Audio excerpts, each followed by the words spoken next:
Everything around me was destroyed. I could barely breathe. My hands were shaking. And then I saw her standing there. Her eyes began to glow. The walls behind her started to crack. I tried.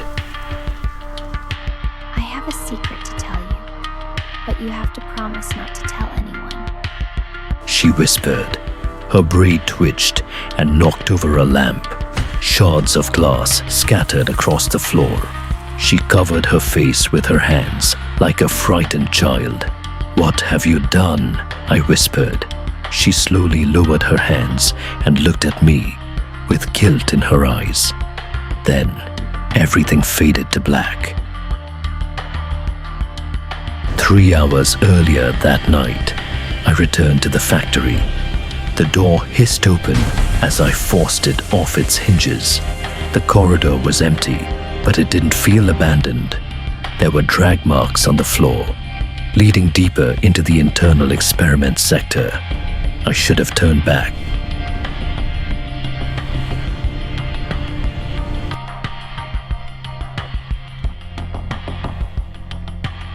In the center of the room was a pod.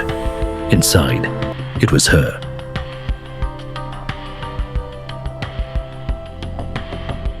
I touched the glass. It was freezing. Her finger twitched. I froze. She wasn't supposed to be alive.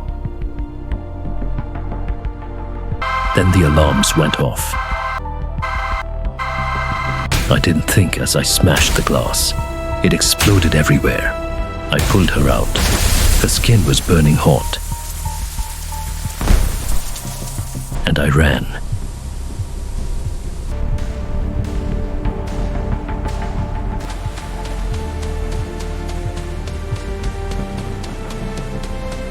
I brought her home.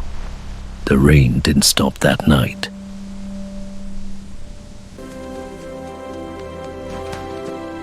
Her eyes opened. She blinked, as if seeing the world for the very first time. "Did you save me?" she asked.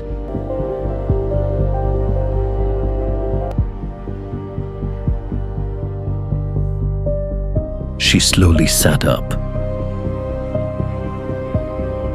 then smiled, shy, almost innocent. I instinctively took a step back.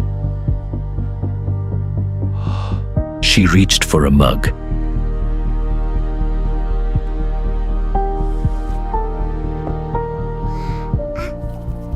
And her braid brushed against a vase. It shattered against the floor. She froze. "I'm sorry." Her voice trembled. She tried to fix it, but her braid dragged across the table. The scratch grew deeper. She looked at me in horror. "It's okay," I said. She smiled again.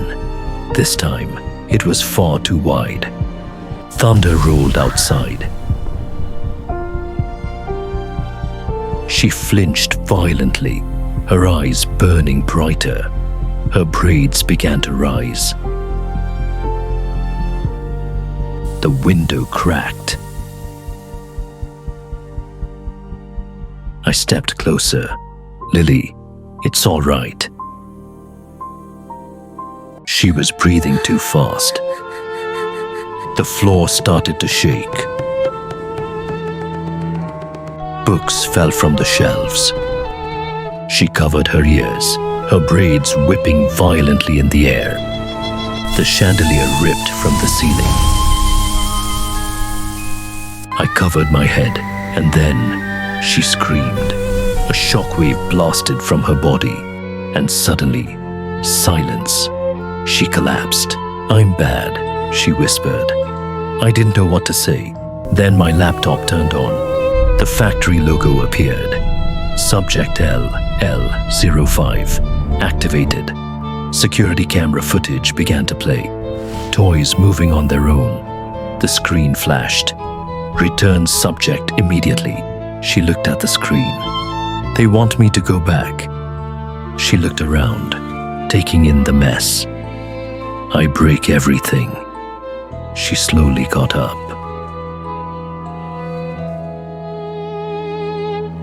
I grabbed her arm. She turned to me. I thought you loved me. It's okay. I'm here. Are you afraid of me too? Scared. We'll get through this. I couldn't answer. She gently pulled away. The front door opened on its own. She walked out into the night, looked back one last time, and disappeared into the darkness. But it didn't end there. We were standing at the factory gates again. Something massive was moving in the smoke. It caught me, and I slammed hard against the wall.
The blast threw me across the floor. When I woke up, there was nothing left. The factory was gone. In my hand, just a single scorched braid of hair. At first, I thought it was over, but something was lying in the ash. It was her, motionless. I carefully picked her up in my arms. Her eyes were closed. "Thank you," I whispered. Then, one eye snapped open and looked right at me. The pupil constricted, and everything plunged into darkness.